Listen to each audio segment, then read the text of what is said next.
There is a strange, silent truth about peace that almost no one tells you. The more desperately you chase it, the further it slips away. Peace is not a destination. Peace is not a prize. Peace is not something you hunt down like an animal hiding in the forest. Peace is more like a shy creature that retreats the moment it senses you moving too quickly toward it. You cannot corner peace. You cannot demand it. You cannot conquer it. You only create noise. And peace cannot live where noise lives. Most people believe peace is something they earn after success, after control, after certainty, after everything finally stops going wrong. They believe peace will arrive once life behaves. But peace does not come when life is calm. Peace comes when you are calm, and you cannot become calm by chasing calmness. That is the first paradox. Peace doesn't come when you go after it. It comes when you finally stop. The endless search that leads nowhere. Have you ever felt this? You're exhausted not because life is chaotic, but because you're constantly trying to escape your own mind. You tell yourself, if I could fix this, if I could achieve that, if I could stop thinking so much, if I could get rid of this feeling, then finally, I would have peace. But what happens? Every time you fix one thing, another thing takes its place. Every time you resolve one thought, 5 more appear. Every time you put out one fire, a new one ignites. You are not chasing peace. You are chasing an ending to all the things that disturb you. And that ending doesn't exist. Why? Because the disturbance isn't out there. It's the chase itself. The tension of needing things to be different than they are. Peace is not the absence of problems. Peace is the absence of struggle against problems. And struggle is born from chasing. Why the mind can't be forced into stillness. Imagine trying to make a lake become calm by slapping the surface of the water. It only creates more ripples. This is exactly what happens when you try to force your mind into peace. You try to stop your thoughts. They grow louder. You try to quiet your anxiety. It tightens its grip. You try to make yourself relax.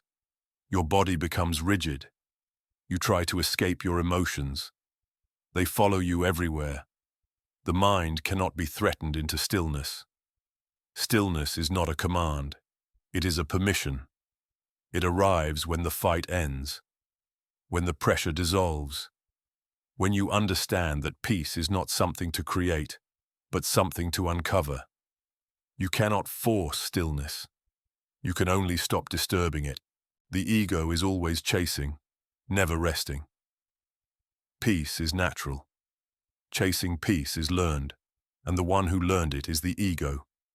The ego believes peace comes from fixing everything, controlling everything, understanding everything, preparing for everything, eliminating every risk, eliminating every emotion, eliminating every uncertainty.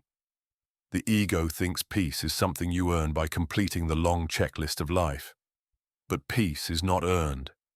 Peace is not achieved. Peace is not deserved. Peace is what remains when the ego stops negotiating with the world. The ego chases. Presence receives. This is why peace cannot be found while you are trying to be someone. The best, the calmest, the strongest, the most spiritual, the most enlightened. Trying to be peaceful is itself a form of ego. True peace is born the moment you stop trying to be anything at all. You don't chase peace.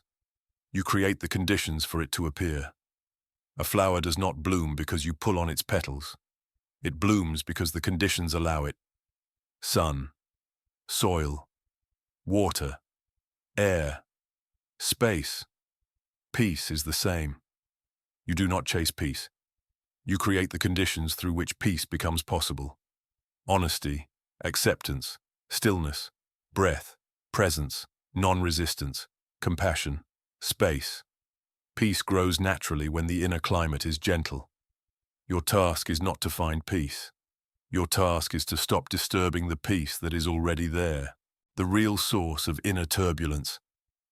Most people assume their lack of peace comes from the events of life. They blame the job, the relationship, the past, the future, the pressure, the fear, the uncertainty, the circumstances. But turbulence does not come from life. Turbulence comes from resisting life. You demand for the moment to change. You demand for feelings to disappear. You demand for certainty to return. You demand for outcomes to obey your plans. And each demand creates an internal storm. Peace is not disturbed by life. Peace is disturbed by expectation. Life does not need to be different for peace to arise. You need to be different in how you meet life, the moment you stop running. There is a moment, gentle, subtle, unexpected, when you stop running. Not because you give up, but because you finally understand. Running is the problem, not what you're running from. And in that moment, something miraculous happens. Silence returns. Breath returns. Presence returns.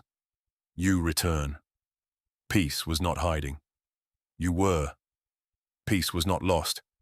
You were simply running too fast to feel it. When you stop running, peace does not come from outside you. It rises from within you like a quiet dawn. Not dramatic, not spectacular, but undeniable. The fantasy of future peace. Most people don't look for peace here. They look for it later. In the next job, in the next relationship, in the next city, in the next version of themselves. They tell themselves, when I finally fix this, then I'll rest. When I finally become that, then I'll relax. When I finally get there, then I'll be at peace. Peace becomes a reward hanging just beyond reach. But notice something. Each time you reach the next point, peace moves again. You fix one problem, another appears. You reach one milestone, a new standard replaces it. You become the person you thought you needed to be, and suddenly, it isn't enough. Peace, when projected into the future, is like the horizon. No matter how far you walk toward it, it never gets closer.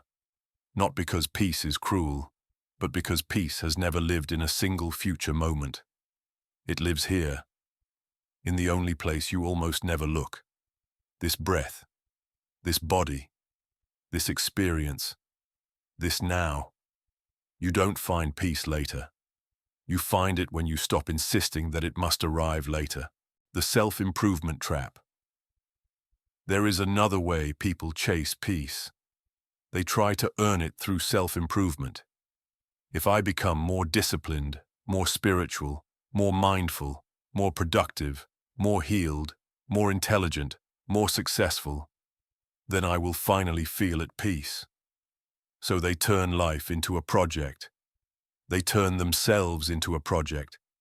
But peace is not a project. Peace is what dawns when the project pauses. Self-improvement isn't wrong in itself. Growth is beautiful when it comes from love. But when growth is driven by the belief, I am not enough as I am, it becomes just another form of violence toward yourself. You chase a better self because you reject the current one.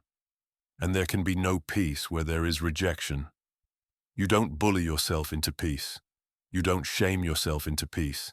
You don't grind yourself into peace. You relax into it. Peace doesn't arrive the day you become perfect. It appears the moment you stop demanding that you must. Peace and the illusion of control. The mind secretly believes that peace comes from control. If I can control my emotions, my thoughts, my environment, other people, my future, then I'll finally feel safe and therefore at peace. But control doesn't create peace. Control creates tension. Have you noticed? The more you try to control a conversation, the more anxious you become. The more you try to control what others think, the less authentic you feel. The more you try to control the future, the less you enjoy the present. The more you try to control your emotions, the more intense they become. Peace is not found through tightening your grip on life. Peace appears when your grip loosens. Control says, I must shape reality to fit my mind. Peace says, I will allow reality to be and reshape my relationship to it. Peace doesn't require you to dominate existence. It invites you to cooperate with it, meeting experience instead of editing it. If you watch closely, you'll see that most of your inner conflict does not come from experience itself, but from your refusal to let experience be what it is. A feeling arises and the mind jumps in. This shouldn't be here. This is wrong. This is dangerous. I must fix this. The feeling was just a sensation. The struggle came from judgment. You feel sadness. Instead of sitting with it, you negotiate with it. You fight it. You tell yourself stories about it. You build an entire identity around it. In that moment, the sadness is no longer just sadness. It becomes a problem. Peace is not the absence of sadness, fear, or confusion. Peace is the absence of war with sadness, fear, and confusion. You don't have to like every feeling. You don't have to celebrate every emotion, but you can allow them. You can meet them honestly. This is here. I don't need to make a story out of it. I don't need to panic. I don't need to chase it away. I can feel it, and I can remain. That simple shift, from editing to meeting, is where peace begins. The ego wants a silent mind. Peace doesn't ask that. Many people imagine peace as a completely silent mind, no thoughts, no worries, no doubts, only endless spaciousness. And they think, I must get rid of all my thoughts to be at peace. So they go to war with their own minds. They wrestle with thinking. They fight inner commentary. They get angry at themselves for not being calm. But peace is not the death of thought. Peace is the loosening of identification with thought. Thoughts may still appear, but they are no longer dictators.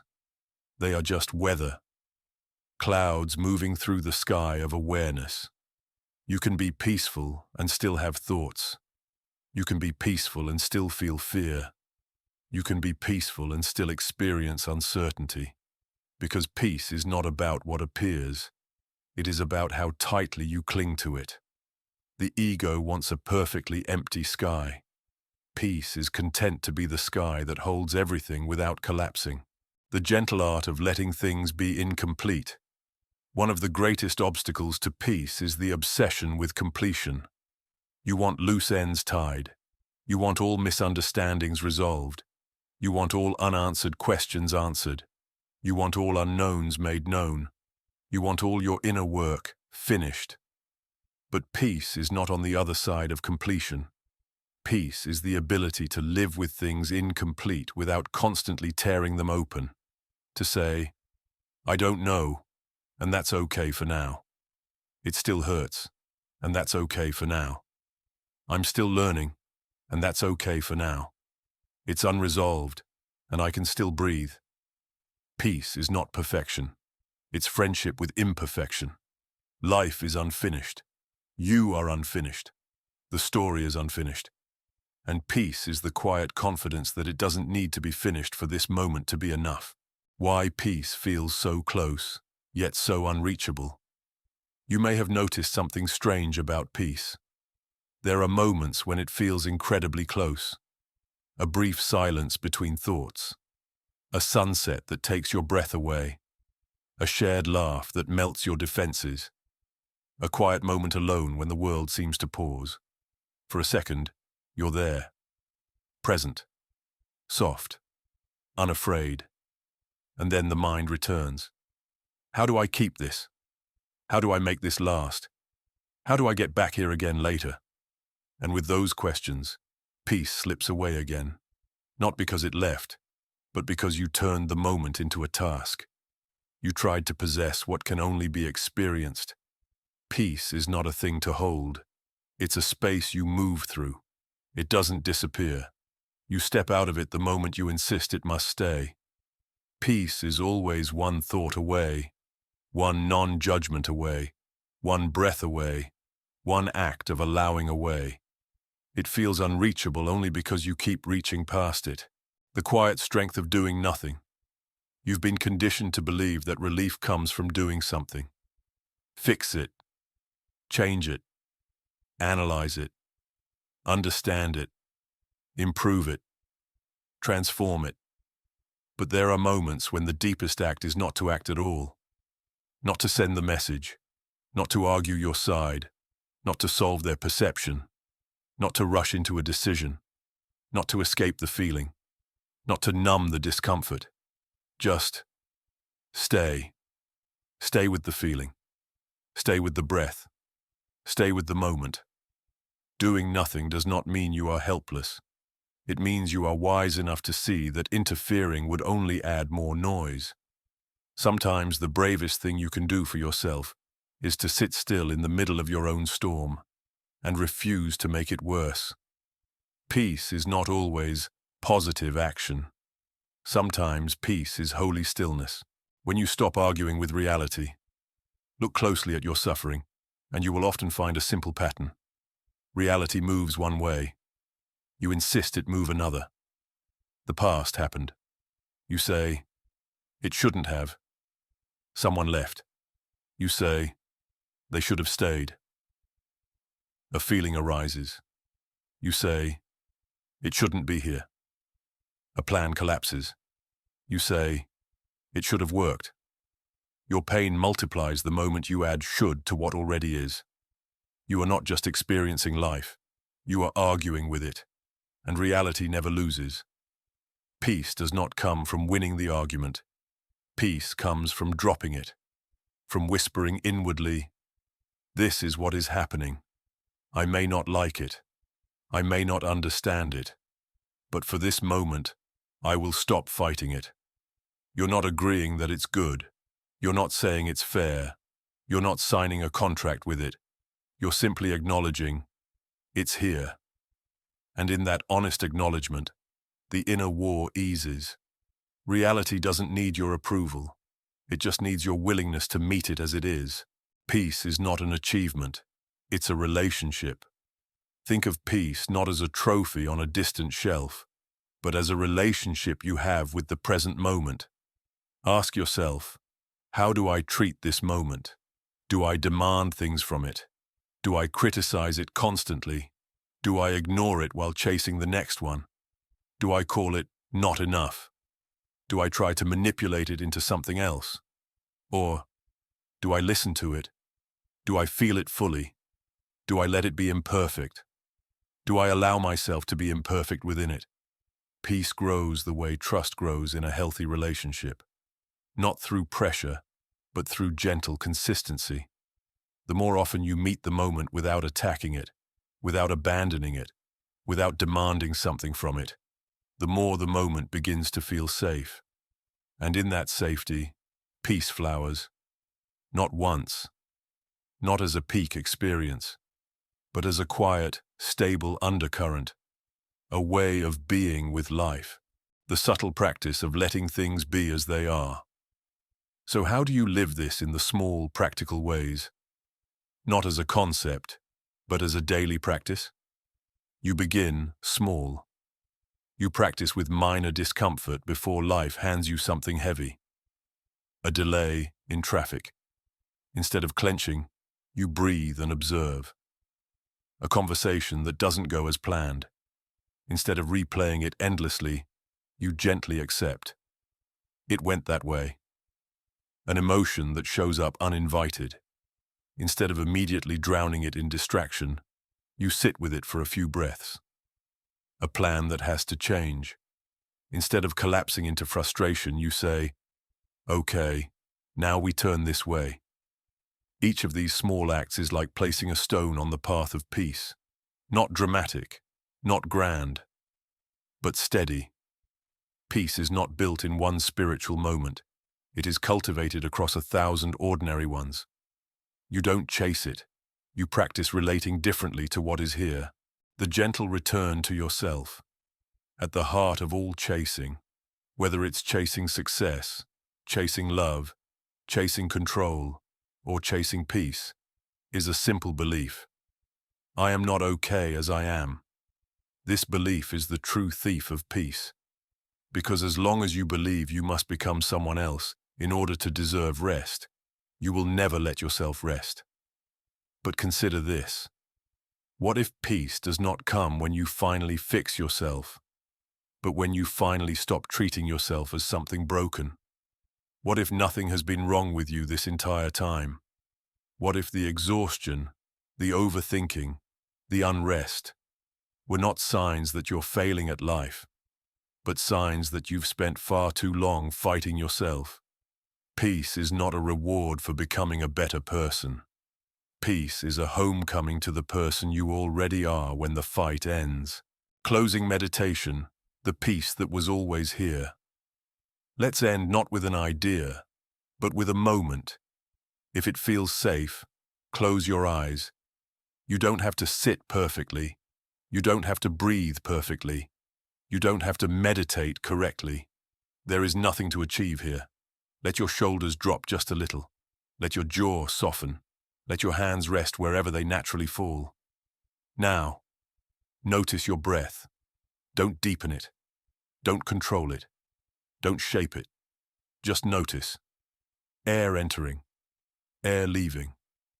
A simple rhythm that has been carrying you through every moment of your life without demanding your attention. This breath was here when things went well. It was here when things fell apart. It was here when you felt lost. It was here when you felt alive. Peace is like this breath. Always here. Always moving. Always available, but often overlooked. Feel the chair, the ground, or the bed supporting you.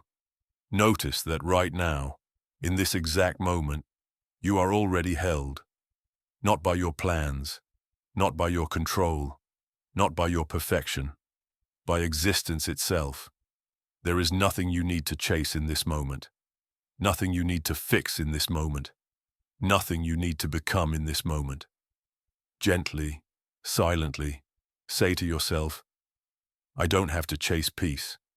I can let this moment be enough. Let the words sink in. Feel the tiny space that opens in your chest when you say them. That space, that softening, that exhale, that is peace. Not created, not earned, not captured, simply revealed. You don't find peace by chasing it. You discover it the moment you stop running and dare to be fully here. Right now, as you are.